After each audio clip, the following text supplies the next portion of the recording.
Hello everyone, मैं doctor Richa आज आपके सामने अपना अंतर्जात बलों में अर्थक्वेक टॉपिक लेकर आई हूँ कि भूकंप है क्या। भूकंप टॉपिक वैसे मैं पहले डाल चुकी हूँ वीडियो, लेकिन जो इम्पोर्टेंट पॉइंट है उनके बारे में आज बात करेंगे कि किस तरह से क्या होता है। तो अगर हम बात करें अर्थक्वेक की, तो अर्थक्वेक है क्या, वैसे हिंदी से बोलते हैं भूकंप।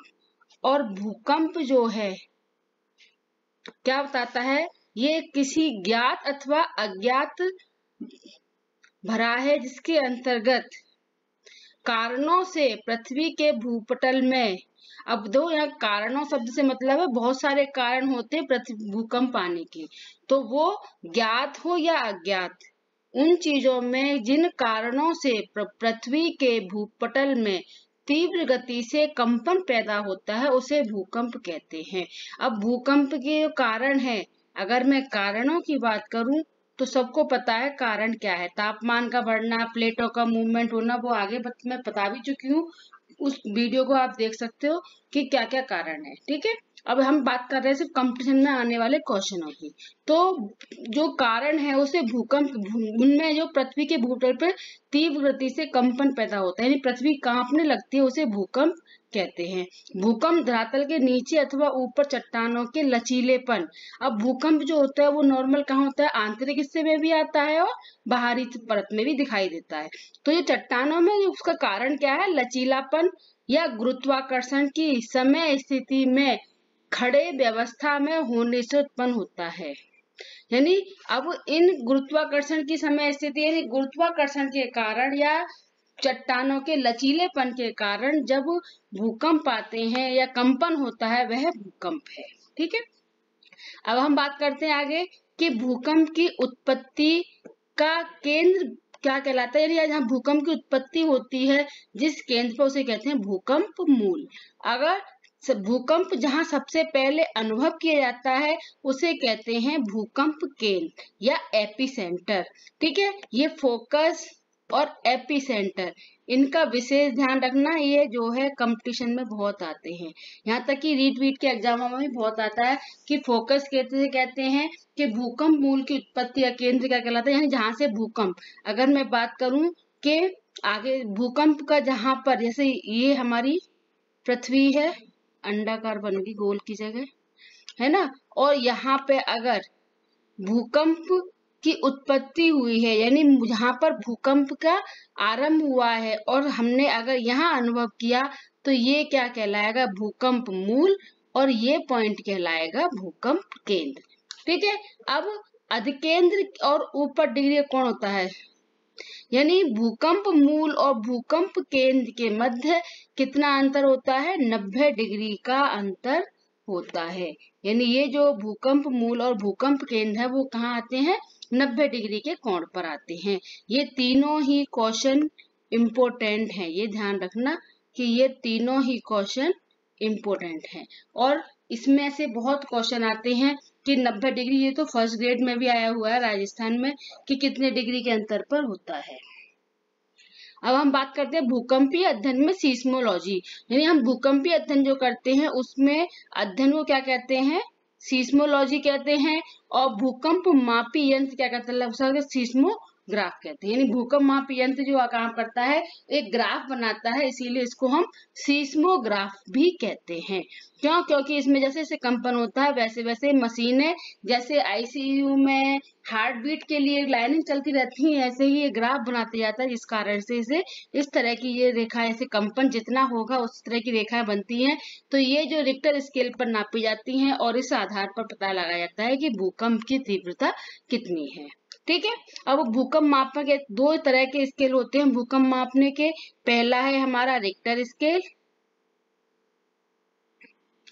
पहला रिक्टर स्केल, दूसरा मर्केल स्केल। ये भी क्वेश्चन आता रहता है कंपटीशन में कि 2-3 स्केल और डाल देते हैं कि कौन से भूकंप मापने के स्केल है।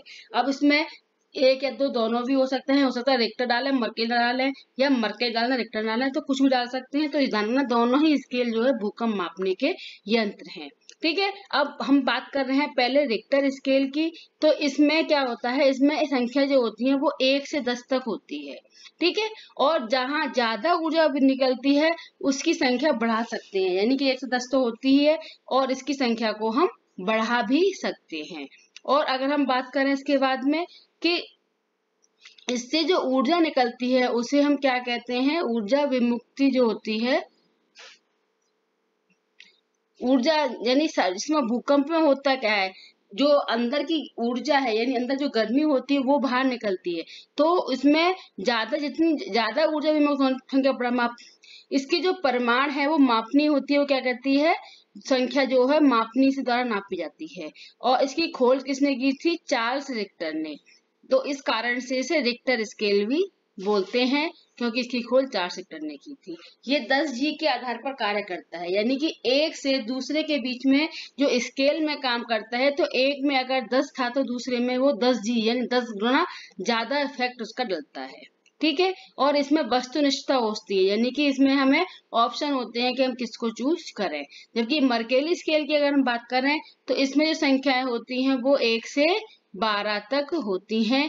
एक चीज और याद रखना कि वर्तमान समय में रिक्टर स्केल की महत्ता अधिक है मर्केली स्केल की अपेक्षा। ठीक है, और इसकी संख्या जो होती है, इसमें मर्केली स्केल कितनी होती है, 1 से 12 होती है, और यह तीव्रता मापनी है, यानी ये मापनी हो, तीव्रता मापती है, तेज वाले भूकंपों को अच्छे से नापती है, और रेखीय स्केल है। ठीक है, और दूसरी क्या है, ये मात्रात्मक स्केल भी है। मात्रा यानी कि कम जो एक तो आंकड़ों के आधार पर जब हम आकलन करते हैं तो वो मात्रात्मक स्केल माना जाता है, मात्रात्मक जो डाटा है वो माना जाता है ना, जो इसमें हम आंकड़ों को पढ़ते हैं। और इसकी खोज किसने की थी, जी मर्केली ने की थी। अब हम बात करते हैं मुख्य बिंदुओं की, कि भूकंप मापी यंत्र सर्वप्रथम आविष्कार कहाँ हुआ था, चीन में हुआ था। सबसे पहले भूकंप मापी यंत्र चीन में आरंभ हुआ। और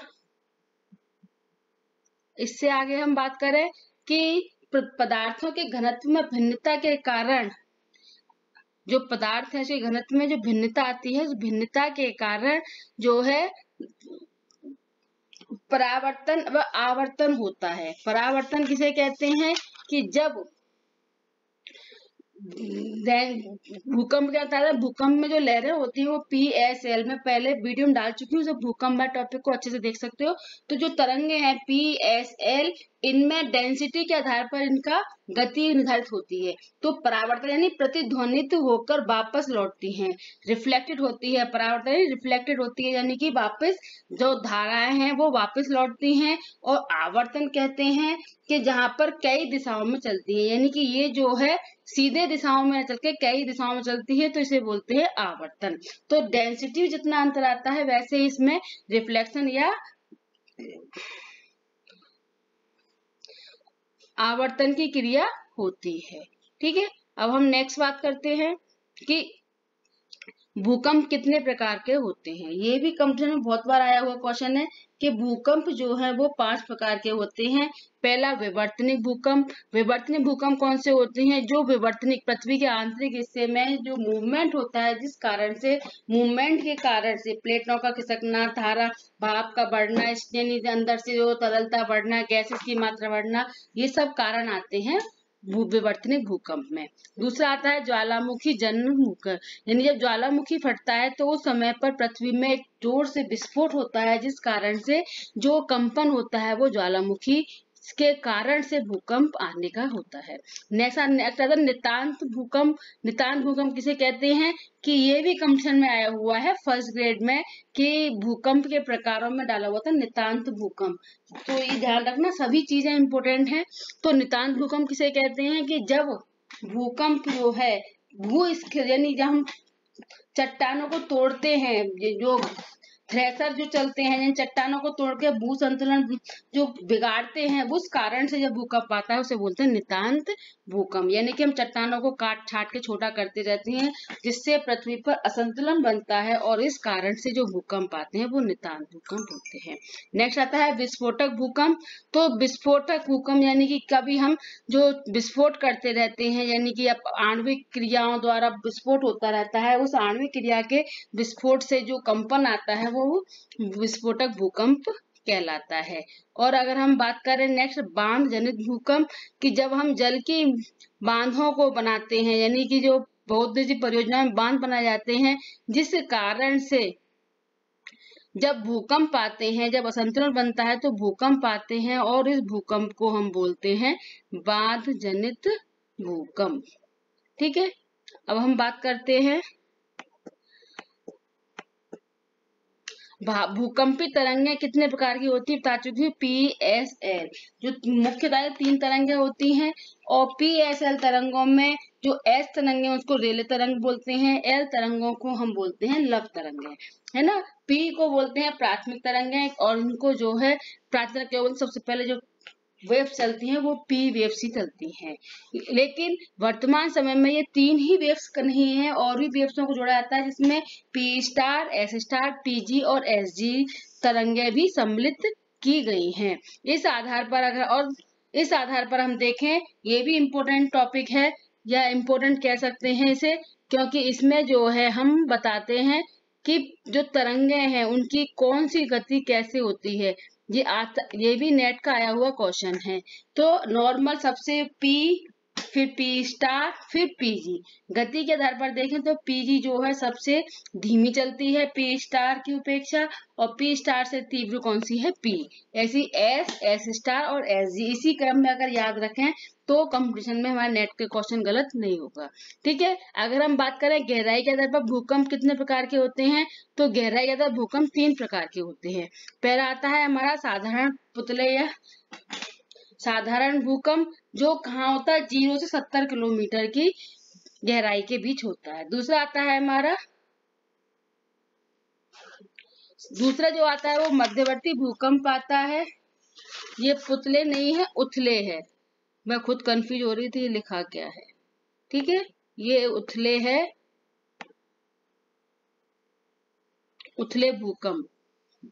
और दूसरा आता है हमारा मध्यवर्ती भूकंप, ये 70 से 300 किलोमीटर गहराई तक मिलते हैं, और गहरे भूकंप 300 से 700 किलोमीटर की गहराई तक मिलते हैं। क्योंकि अगर हम तुम्हें याद हो क्रस्ट, पृथ्वी की आंतरिक संरचना, तो ये गहराई है वो कितनी है, 6371।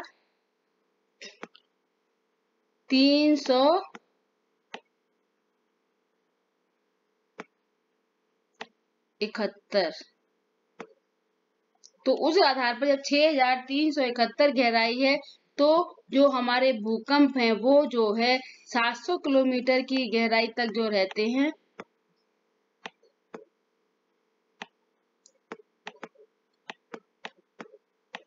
उसे बोलते हैं